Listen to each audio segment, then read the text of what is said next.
Hey guys, I hope you're having a great day today. Today's about to get a whole bunch better because we're reading Am I the Devil today. So am I the gay hole posts that have been labelled the a-hole, which is a little bit rare I feel like. Usually in the episodes that we read, the Am I the gay hole posts are not the a-hole, but the consensus on all the ones that we're going to read today is definitely the a-hole. So yeah, in today's episode, I'm going to read the post, I'll read a whole bunch of the top comments, and you guys can let me know in the comment section if you feel like they're the a-hole or not. And yeah, it's going to be fun. Before we get into the episode, if you could like the video and subscribe if you want to, that would be amazing. And let's get into story number 1. Am I the a-hole for not listening to my daughter's therapist's advice about getting a phone? My daughter Natalie is 11 female. Her mother Judy and I, 36 female and 39 male, got divorced early last year. Judy had her put in therapy after. I personally didn't think that she should have, but the courts allowed it, so I couldn't fight against it. The therapist is supposed to help her manage the divorce and usually tries getting us involved. Today we had a meeting and the therapist said that she thinks Natalie should have a phone so that she can contact us when we're at the other person's house. She claims it'll help her anxiety if she has a way to talk to us both anytime. Judy and I agreed when she was first born that we were not getting her a phone until she was around 15, but now Judy wants to get her one because the therapist says so. I've stood firm and I said Natalie is not getting a phone without my consent, and she really needs to learn to accept being away from the other without constantly contacting us. In an emergency, she can use the landline at school to contact us. I don't need her to become a phone addict, and I'm against even letting her have a flip phone.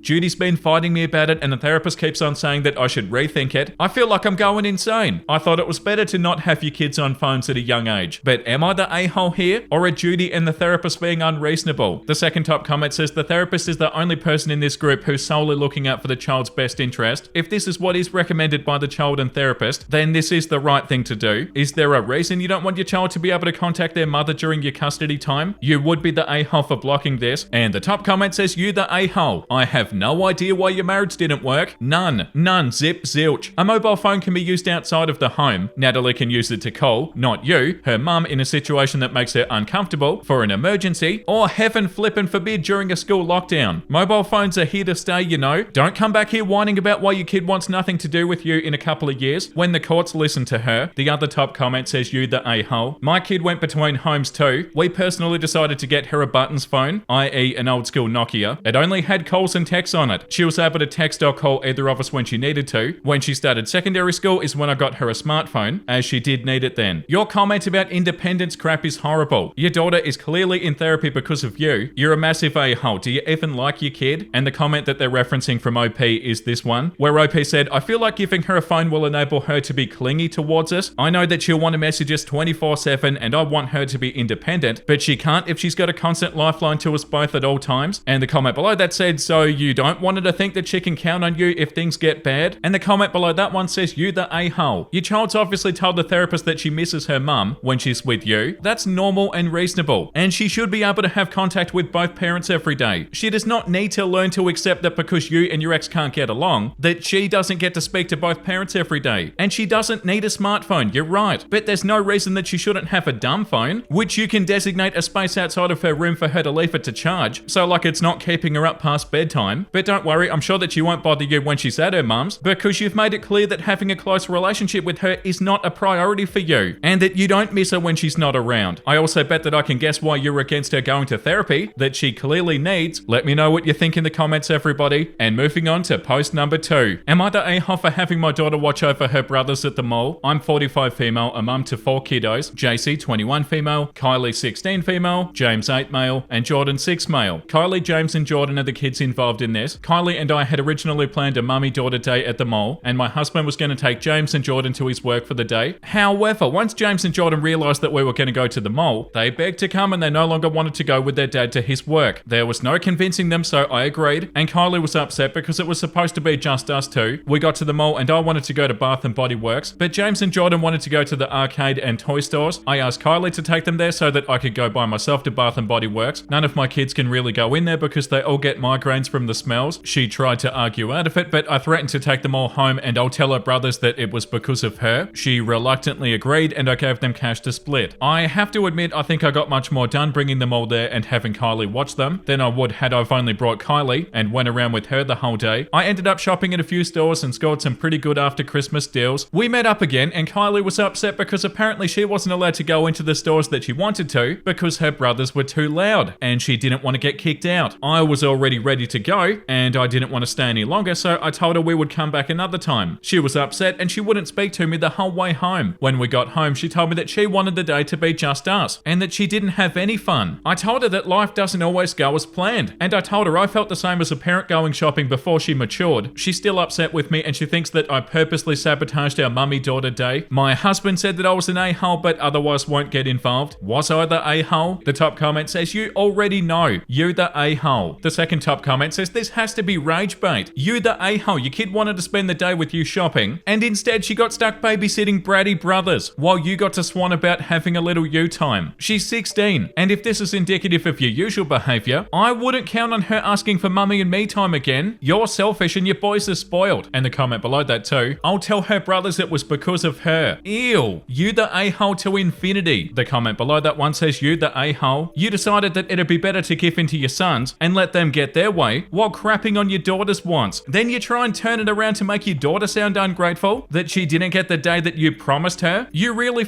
dropped the ball. So yeah, go ahead and keep giving in to your sons and creating entitled brats while you sacrifice your daughter's happiness for theirs. Eventually, you'll be asking why your daughter doesn't come around anymore. The comment below that one says, I'm going with you, the a-hole. I stopped reading after you broke your promise for a mummy and daughter day. How many times have you done that to her before? You should have stood your ground and told them that they couldn't go. This was a day for the two of you. Those are your kids, not her kids. These are the kind of things that make us daughters go low or no contact after we leave. You owe your daughter an apology. And the comment below that one says, you set all expectations wrong, and in the end, just prioritize what you wanted. It was agreed that it was one-on-one time with your daughter. Then you bring the younger kids and you dump them by blackmail onto your teenage daughter. That's not life being unfair. It's you being an a-hole and making it unfair to her. Do better. Moving on to post number 3. Am I the a-hole for leaving my girlfriend's place when she's on her period? Well, what a title. Yeah, the title sounds bad, but there's a lot more to the story. Me and my girlfriend are both 21 in uni. I live at home, so she doesn't really come here, as my mother is kind of conservative and is against her sleeping over. I mainly go to her place and we have sex, play video games, chill, smoke weed, just hang out and have fun. My girlfriend's got this habit of inviting me over and then telling me that she's on her period whenever we try to have sex. I'm okay doing it on one's period, but she isn't. She finds it gross. I asked her numerous times to tell me before I come over, just so that my expectations are accurate. She doesn't, or she'll tell me that she isn't yet. And then when I arrive, she tells me that she just got it, which I think is a lie, to be honest, but what do I know about periods really? Anyway, I told my older brother this, and he said that she only does it because I let her get away with it. I asked what he wanted me to do about it since I'm already there and our relationship isn't just sex. He suggested that I leave a few times, and then she'll figure that it's best to just be honest with me. I recently took his advice, much to the chagrin of my girlfriend, and she ended up posting about it on social media. I'm now being lambasted by girls everywhere calling me a misogynistic pig and other less happy language. The post has gone semi-viral in my town, and I'm wondering, am I the a-hole? Well, thank you guys. It looks like I am the a-hole, since I'm supposedly acting entitled to sex, ignoring the fact that she's entitled to my attention, as anyone could figure out from my post. This barrage has made me realize that this relationship isn't going anywhere. See, my girlfriend is a lot like the users of Am I the a-hole? Too wrapped up in gender stuff to ever see where I'm coming from. So I've decided to dump her, since convincing you guys of anything is like pulling teeth, and she'll just be the same. So well done, you freed a girl from another patriarchal dickhead. Congrats. She's crying as we speak, but that's what you wanted, so good day. Wow, you're blaming the people on Reddit? Oh my god. Imagine blaming the people on the subreddit for this. The top comment says, you the a-hole. Leaving when sex won't be forthcoming sends a message, alright? The message being that you're only there for sex, and that's her only value to you. You can say that your relationship is more than that, but your actions do contradict it. Why else would you need to know before you expend the effort of going to her place? Stop expecting sex. There, your expectations are now managed. Ta-da! Edited to add in response to your edit, she's definitely better off. Yeah, I can't believe that edit. She's crying as we speak, but that's what you wanted, so good day. Oh yeah, it's Reddit's fault. That's so wild. The second top comment says, you the a-hole. Let her get away with it. Let her get away with what? Having a period? Not explicitly telling you that she was on her period? Not making it clear that you might not get laid every damn time you see her? Yeah, what the hell was that? Oh, don't let her get away with having a period, or don't let her get away with saying that she has a period if she doesn't have a period, because she doesn't want to have the horizontal mumbo all the time. Yeah, because that's what it sounded like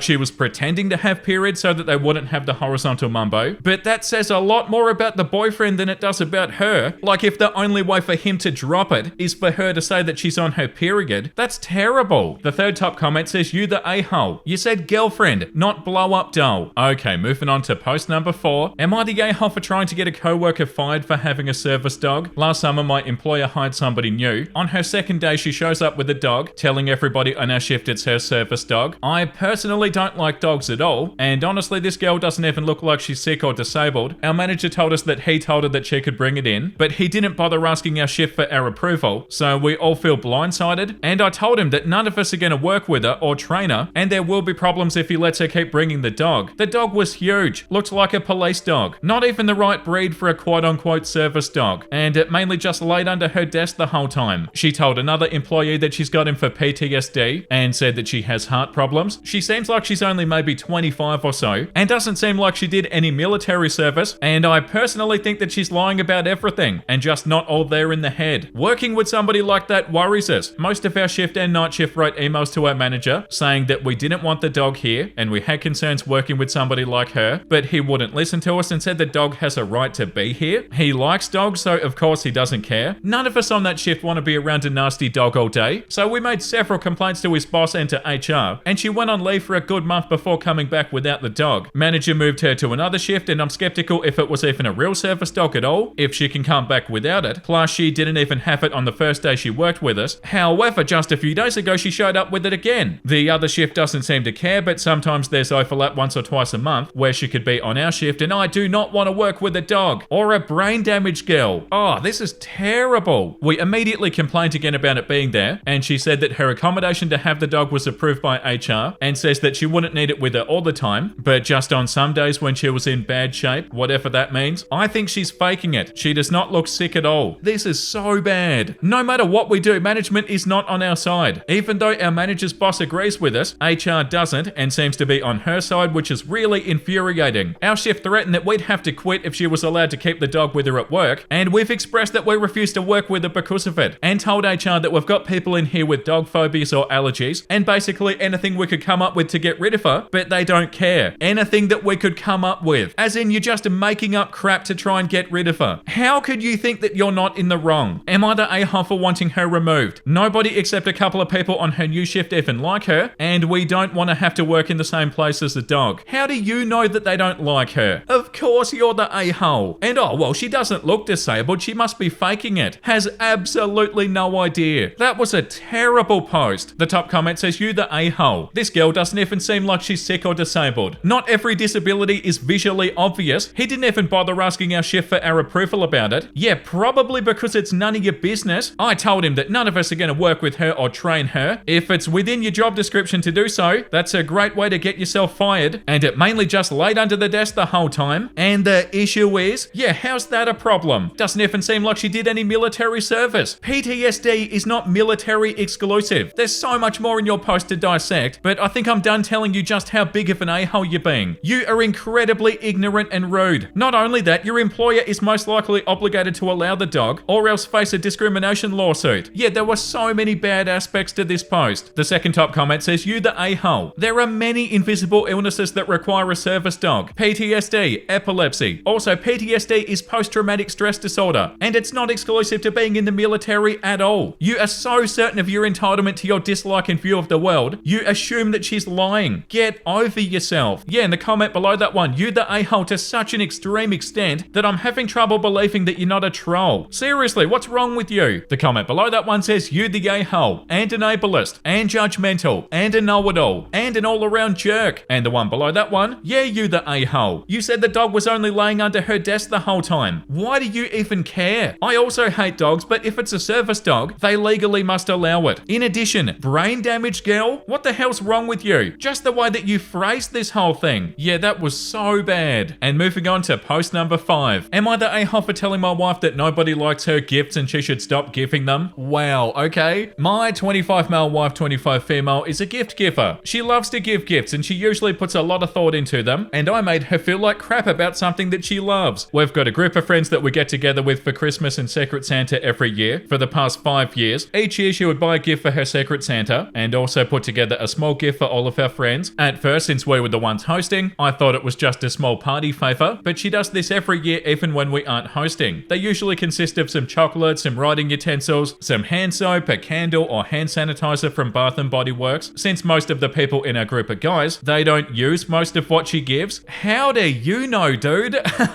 What? What, guys don't eat chocolate and they don't write stuff? And they don't use hand soap? Get out of here. They feel like they're obligated to get her something too? So what, they've actually told you that they don't like these presents? Or are you just assuming that? I told my wife that most of it goes unused, but she said that she continues to do it because she likes to give them gifts and expects nothing in return. And since we usually celebrate after the holidays are over, she's not spending more than $15 per person. I finally just told her that nobody likes the little gifts that she gives and she should stop. Wow, so unnecessary. She wasn't doing anything wrong, and you don't know that they don't like it. They probably love it. She got really quiet and hasn't talked to me since. Yeah, of course. I know she enjoys giving gifts, but why waste your money on people who don't appreciate it? Am I the a-hole? Wow. That was so bad. This comment says, yeah, you the a-hole. She loves to do it. It harms nobody, and it makes her happy. So I don't see why it irritates you so much. Tell your pals they're not obligated to give back, and if they don't like or want the stuff, they can very easily re-gift it to somebody else. Why take a dump on your wife's happiness? Apologize, find a way to get over it, and don't mention it again. Yeah, and also, did the friends even say that they don't use it? I feel like they were assuming all of that. The top comment says, you the a-hole. You could have phrased it literally any other way, or just not had an issue with it because it's not an issue. You could have suggested alternative gifts that you know the guys would actually like or use. Also, what kind of goblins do you have for friends that they don't have a use for stationery or soap? Yeah, like that comment says, you the a-hole, and you could have phrased it any other way. But also, this didn't need to be an issue to begin with. You don't need to be irritated by this. It's not a problem. It's so unnecessary to make an issue out of this. And by the sounds of it, her gifts are super cute. Like this comment says, guys write, guys eat chocolate, guys wash their hands. Her gifts are great. Yeah, it's such a nice thing to do. And obviously there's some other deeper issue going on, or they like making their partner sad or something, because OP's partner giving people these little gifts is not a problem at all. This comment says, you the a-hole. What the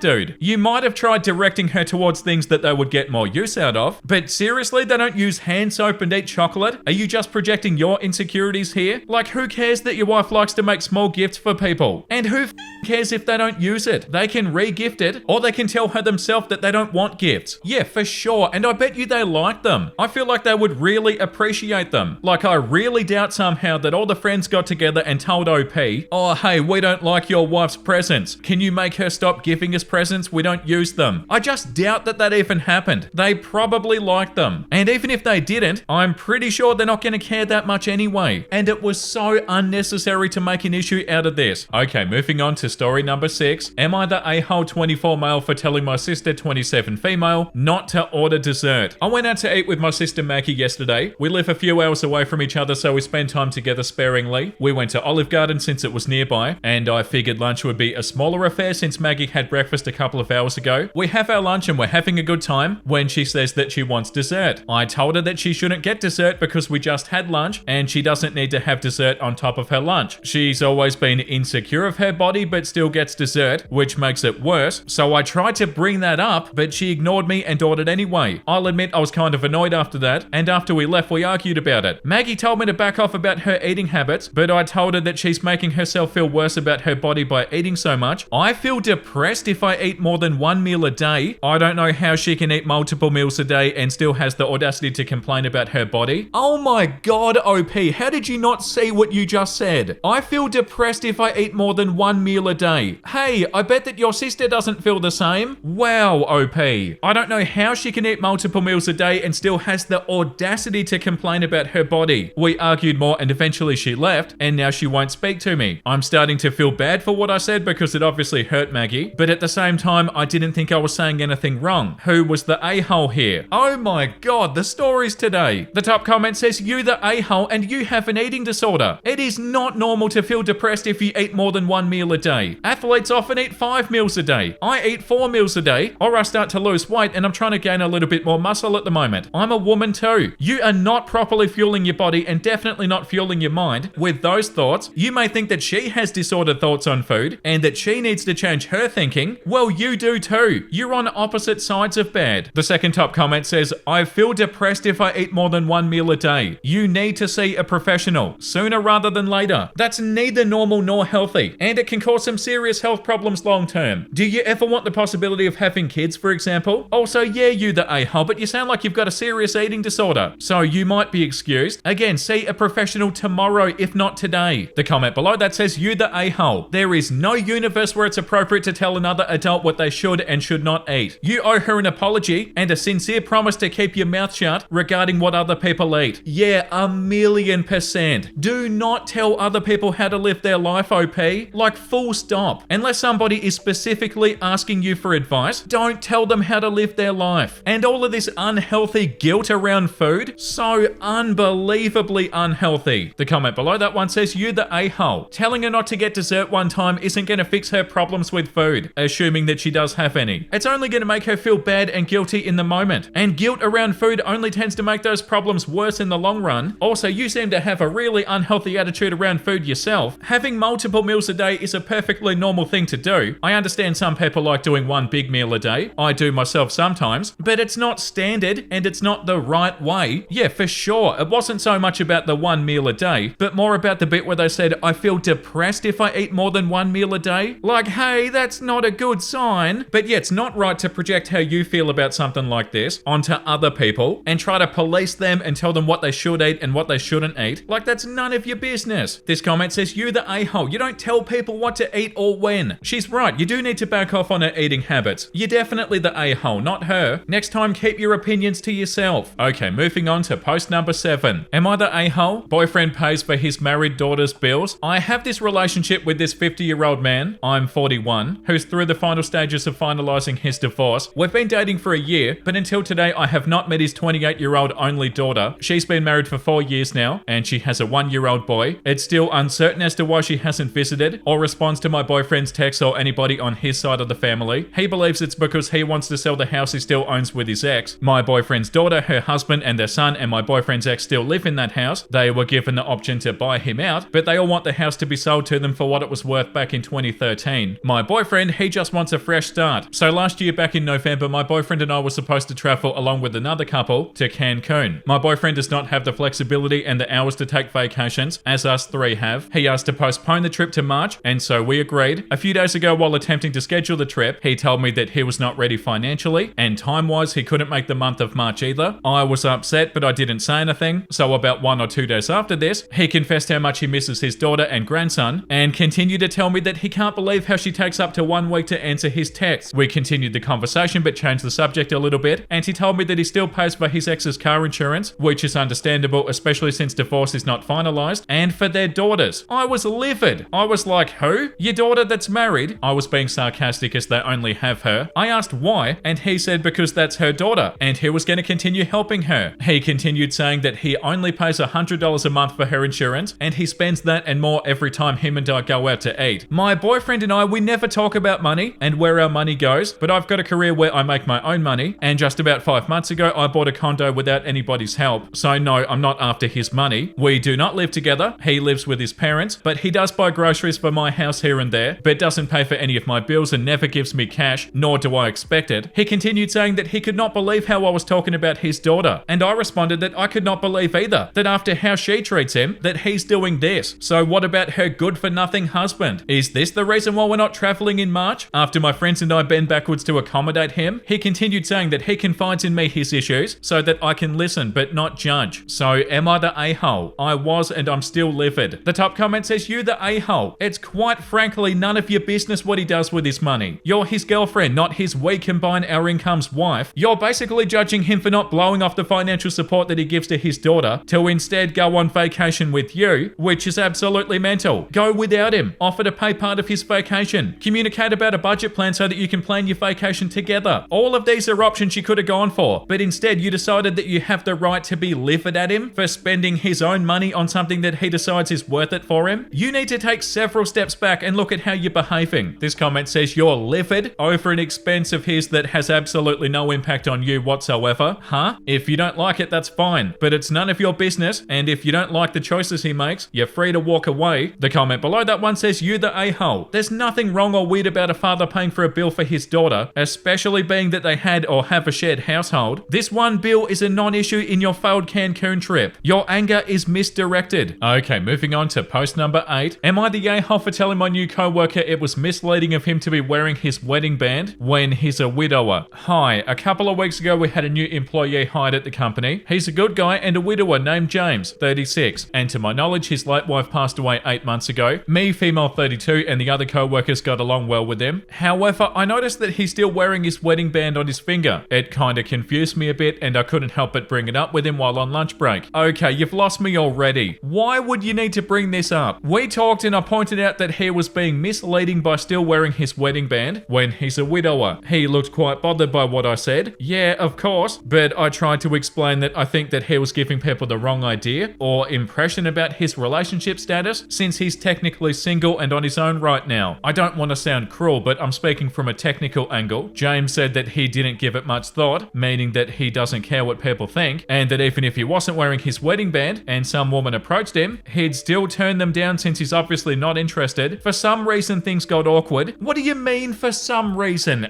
What do you think? And everybody stopped eating. Oh my god, you did this in front of everybody? And everybody stopped eating and just stared at James and me. I told him that I don't know, but that really felt generally misleading of him, as in making people think that he's in a relationship, in brackets married, when he's not, regardless of how he felt about being in a relationship. He doesn't owe anything to anybody. It's not his obligation to not mislead people. What? He got upset, called me rude, and said that I repeatedly disrespected his marriage and the memory of his late wife with what I said, and then he took his stuff and walked away. My co-worker said regardless of who's right or wrong, though some said that he overreacted, there was no reason for me to bring this up in the first place and cause a scene. Yeah, and there was no reason to make James upset with us. Like now he's not speaking to me and others who sided with me. Am I the a-hole? Did I overstep or did he overreact? This was only a conversation we were casually having with the other co-workers, and I didn't use any insensitive tones or anything, but we had a discussion and it suddenly turned into an argument. I tried to let things calm down, but the situation got out of hand unexpectedly. Yeah, I don't know. I don't feel like that's unexpected at all. I feel like if you bring stuff up like this, you probably should expect what happened. This comment says, you the a-hole. I couldn't help but bring it up. Yes, you could. Just stop talking. Help it next time. For some reason, things got awkward. The reason is that you're an a-hole and he doesn't ever want to speak to you again. Yeah, I couldn't help but bring it up. Yeah, you could. And don't bring it up again. The comment below that says, you the a-hole and you most certainly overstepped. His wife only passed 8 months ago. It's no surprise that he's still wearing his wedding band. He's not misleading anybody. And it doesn't matter what people assume when they see the ring. What matters is that he still wants to wear it. How he feels about it is the only thing that matters. The comment below that says, oh my god, how horrible. Why is this your business? Or why does it bother you at all? Also, he can wear it for her memory. You the a-hole. And the comment below that one says, you the a-hole. Oh my god, you the a-hole. He is still in a relationship. He still feels married. He's only been a widower for 8 months. He does not owe anybody information about whether he's single or otherwise. The point is that he's not available. For being 32 years old, you haven't learnt a lot. Just be quiet. You don't know what you're talking about. I'm embarrassed for you. Yeah, that's such a good point. He's still in a relationship. You've got no right to tell him that he's not in a relationship anymore. The poor guy, like maybe he doesn't want to get with anybody else ever. Or maybe he does, but it's all up to him. You don't get to tell him that he's not still in a relationship. Like his partner could have been the love of his life. That's so unbelievable. Oh, that's so sad. And I've seen that a few times too, where somebody has lost their partner and they don't ever move on because they don't want to. Like they had their partner and they had their person that they loved more than anything, and they don't want to be with anybody else. But the point of it is that it's a really personal thing. It's completely up to this guy James. One of these top comments says, you the a-hole. He's not gonna bang you. Yeah, is that what it is? Yeah, that's so wild. This comment says, you the a-hole. You've got no right to tell somebody how to represent themselves or grieve after losing their partner. You called them out on a technicality instead of being a compassionate person. The only one in the wrong here is you. Okay, moving on to post number 9. Am I the a-hole for not wanting my husband to go to his ex's funeral? I'll admit I'm biased right off the bat. I couldn't stand her. I call her his ex to myself and others. He called her his friend. We're all in our early 40s. She died recently, aneurysm. I've been with him 10 years now, but he'd known her for 20 plus. The way he tells it, they were friends in college, decided to date, got married, then realized they weren't a great couple and decided to just be friends. All that happened years before I met him. He was clear early on that she was important to him. A couple of months into dating, it came up that his friend was actually his ex-wife. He explained the above to me, saying that she was one of his closest friends and that it was purely platonic. I expressed some discomfort discomfort at him being so close to an ex, and he told me, that's fine. If you've got a serious issue with it, let me know and save us some time. I like you and all, but I've known her for about 12 years, and she's one of the most important people in my life. You'll have to be okay with that if you want us to be a thing. When we were engaged, I asked again. He gave me this perplexed look and said, why would us getting married affect my friendships? I sucked it up and went along. I resented every moment of knowing her, especially when we had to be social. She understood some part of him that I couldn't. Her husband was also friends with mine, so it's not like I could use him as an angle. He'd have lunch with the ex, they'd go to their geeky movies and whatever. The few times I brought it up, he said, we had this conversation before, you had your chance to back out. She died after they had lunch the other day on the way to her car. He spent a bunch of time crying, but honestly, I was relieved. He was working with her husband on funeral planning. I told him, you don't think you're going, do you? My argument summed up, she's dead. She's not a factor anymore. He doesn't get to use his she's my friend excuse since she doesn't exist anymore. He had his cry for a couple of days. He gets to be done with mourning her already. There's no need for him to go to the funeral since I wouldn't want her at his. He was the angriest I've ever seen him when I told him that, replying that he'll be going no matter how I feel and that he's willing to burn this to the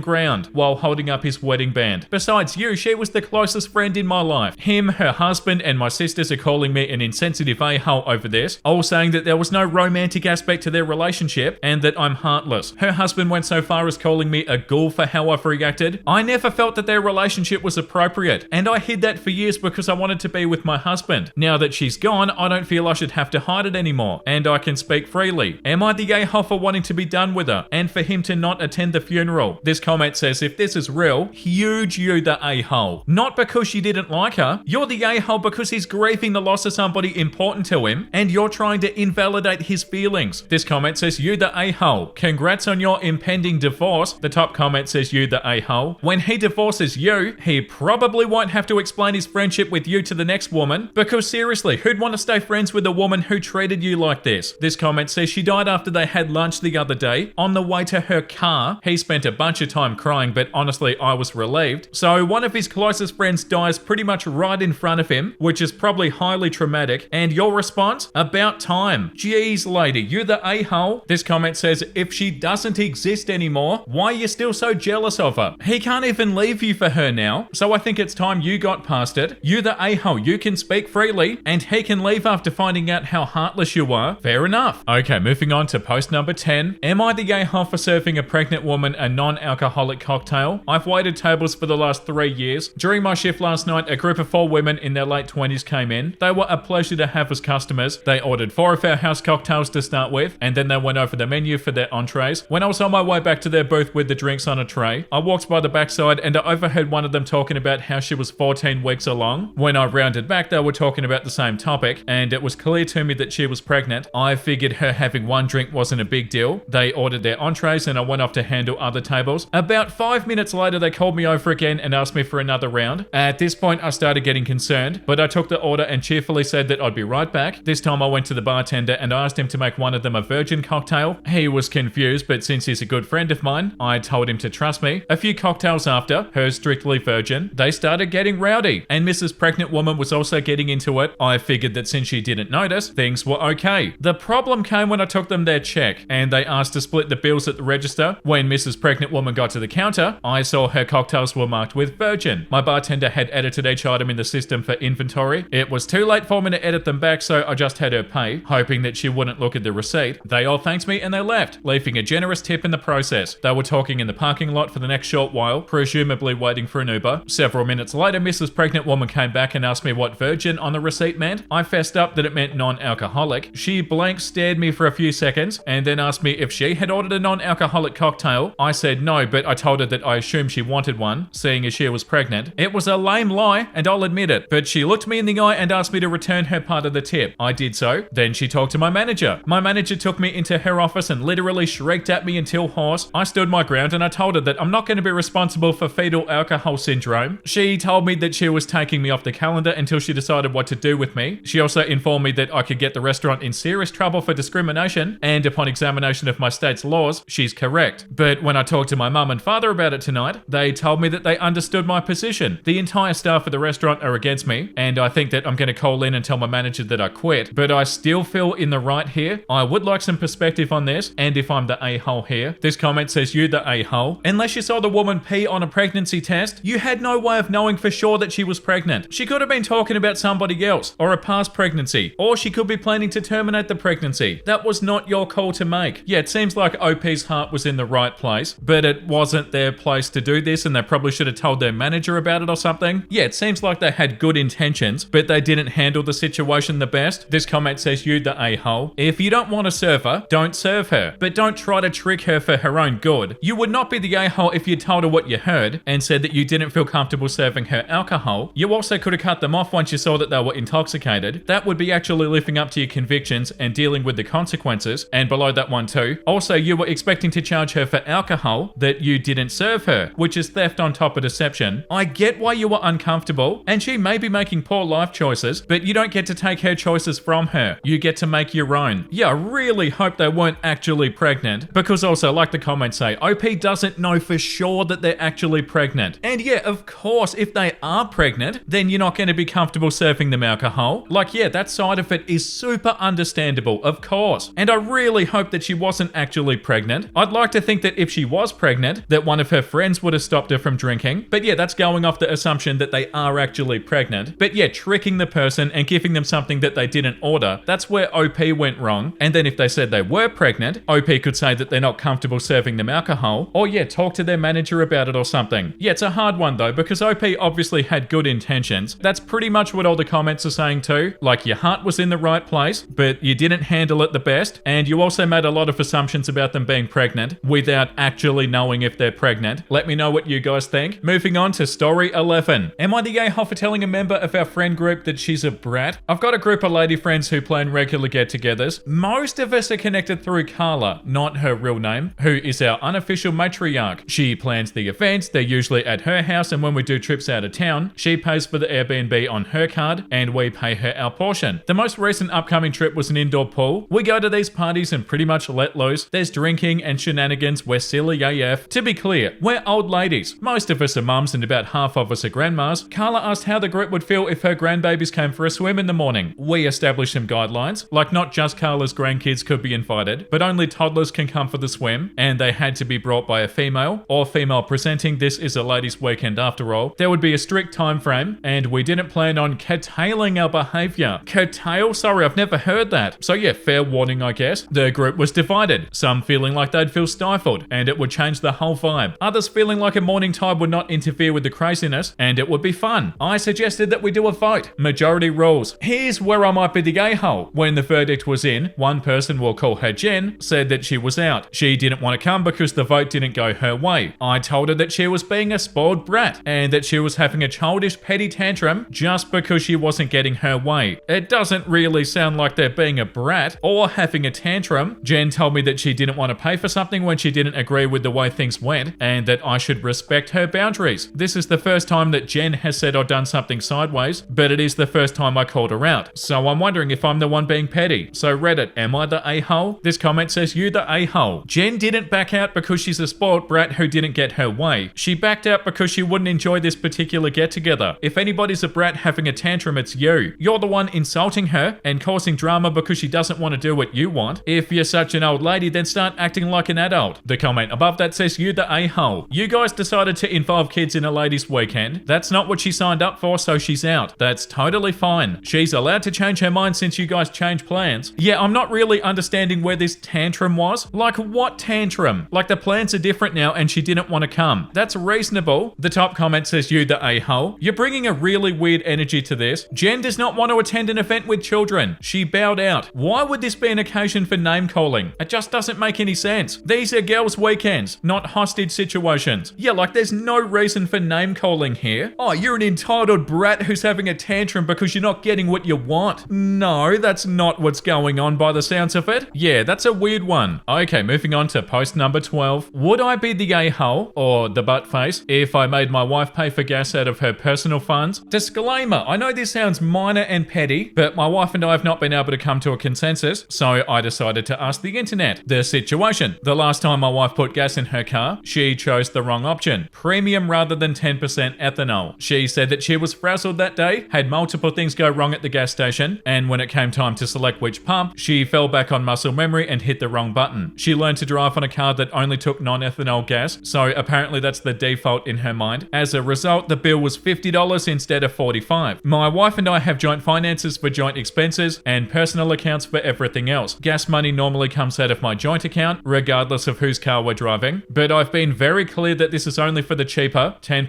ethanol gas and that she is not to use the premium gas. Would I be the buttface if I made her take the $50 for the gas out of her personal account instead of our joint account? She's arguing that she should only have to pay $5, the difference in cost, from her personal account. However, we make enough money that she's not going to feel the pain of losing $5, whereas losing $50 might make her think twice before making the same mistake again. And technically, our agreement was that the joint household money would pay for 10% ethanol gas, which this was not. Edit. Okay, general consensus seems to be that I would be the buttface. I'm kinda surprised that it's this unanimous, but okay. To everybody saying this is the most petty thing I've ever seen, yes, that's why there is a disclaimer. I never claimed that it wasn't petty. Edit 2, somebody also mentioned that I should be more lenient with my wife's failures because she accommodates my quirks, like my insistence on following agreements to the letter, which is a fair point. And under that logic, I'm willing to lose this argument and just eat the money. Well, that's a better response than on that other post that we read. That one where the OP was blaming Reddit for everything. Well, like, I hope you're happy now because I broke up with my girlfriend. I'm blaming Reddit even though it's all completely my fault. Like, at least the OP in this situation is like, yeah, okay, I can see your point. This comment says she made a mistake. It cost the two of you $5 freaking.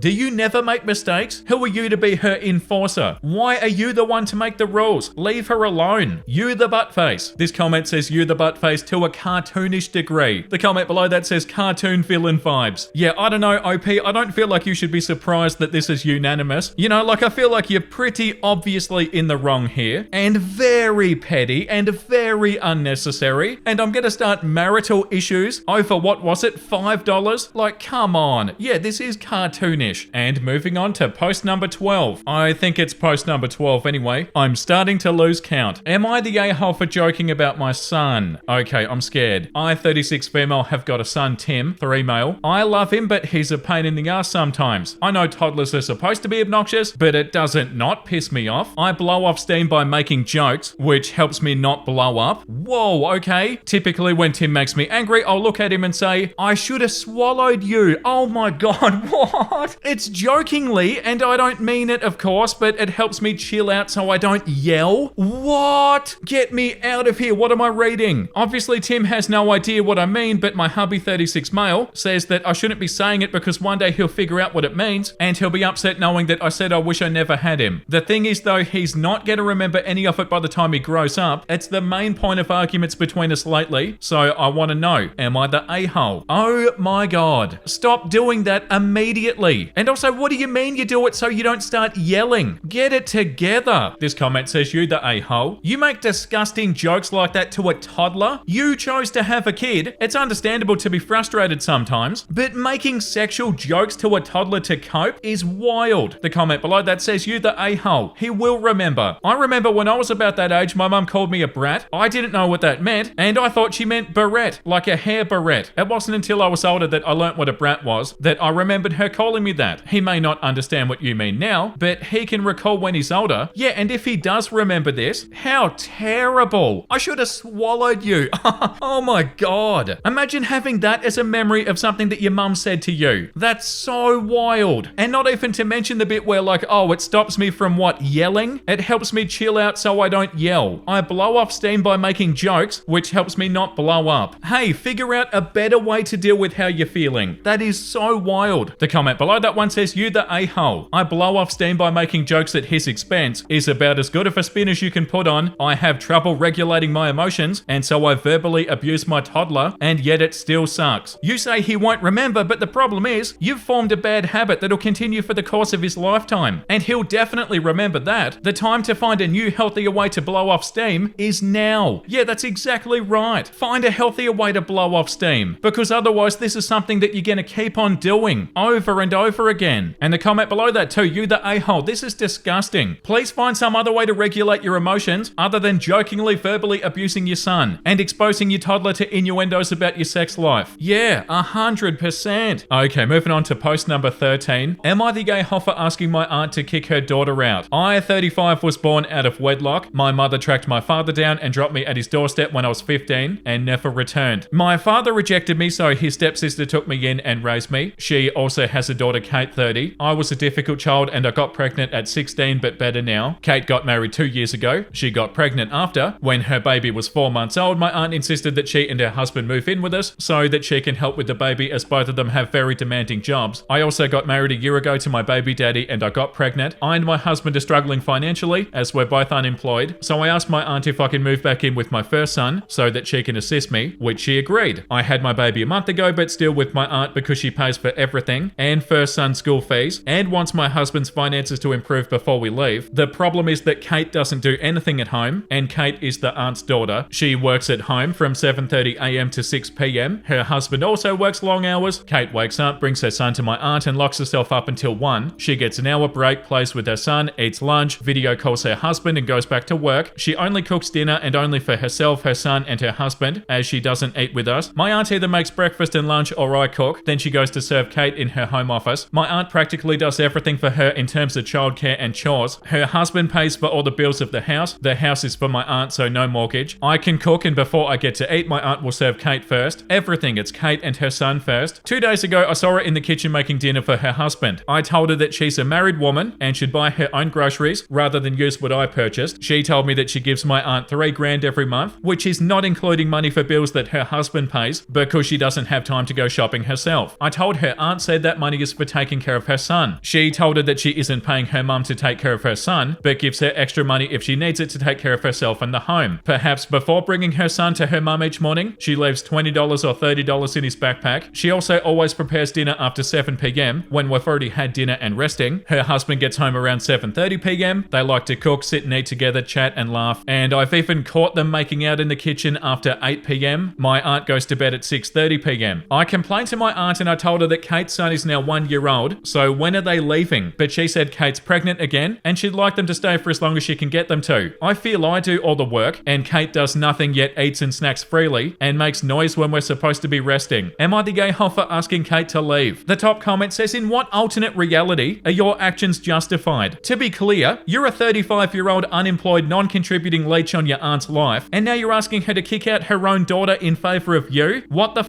She has a job, her husband has a job, they contribute $3,000 a month, your aunt gets contact with her grandchildren as much as she wants, and she invites them to this arrangement. It's Kate's first. Well, of course it is. That's her actual child, not a leech niece that she's stuck with. And then you complain that she kisses her husband after your aunt goes to bed? You the a-hole. Grow up. Move out of your aunt's place and stop being such a burden in these people's lives. And it's your step-aunt. This woman isn't even related to you. You're asking her to kick out her actual blood relatives and keep supporting your family. So wild. And the response to that one says, wait, you forgot that the aunt pays OP's son's school fees too. She moved in with her adult son that aunt is supporting, plus her newborn, and none of the 3 adults have a job. But Kate somehow the entitled one? Yeah, talk about biting the hand that feeds you. Oh my god. And Kate, the aunt's daughter, is contributing $3,000 a month while also working, and Kate's partner is also working. And OP said, my husband and I are struggling financially as we're both unemployed. So OP moves in with their husband and their first son, and also they recently had a baby too. And it says there, but still with my aunt because she pays for everything and also pays for my first son's school fees. But you've got the audacity to have a problem with Kate in your aunt's house or step-aunt's house? This comment says, you the a-hole. Kate is her daughter and she and her husband are both employed contributing members of the household who contribute $3,000 towards expenses and rent. You and your husband are both unemployed, contribute nothing but 2 children who are extra mouths to feed. So 4 people who are a drain on the household resources while contributing nothing. So no, I'm sure your aunt is not thinking it's time for Kate to move out. Yeah, and I feel like that's enough for today. That was such an adventure of an episode. I hope you guys had a great time today. I've got a wholesome meme to show you before you do go. Mailman has to improvise when there's no mail because Pippa the dog loves to bring it in every day. Mail for Pippa. Oh, that's so cute. Like, okay, there's no mail, but there also kind of is, but it's only for Pippa. Enjoy, Pippa, you beautiful puppy dog. Thank you for watching, guys. I hope you had a great time today. If you did, did, make sure you let me know down below in the comment section, and also like and subscribe if you want to. And the comment of the day today goes to Neeks. I recently moved to a new country and it's been scary. I know some change is good, but it rarely ever feels good. I'm glad that I've still got your videos to rely on a routine and some normalcy. Love you and your cats. Oh, that's so awesome. And good on you for making the move. Like you even said yourself, change is scary, but you're doing it and that's awesome. All the best with it. I hope you love where you are. And thank you for the comment and thank you for the support on the videos. I'm so happy that the videos can help. And thank you all for watching, everybody. Make sure you look after yourself and make sure you have a beautiful, amazing rest of your day. And I'll see you in the next episode. Bye!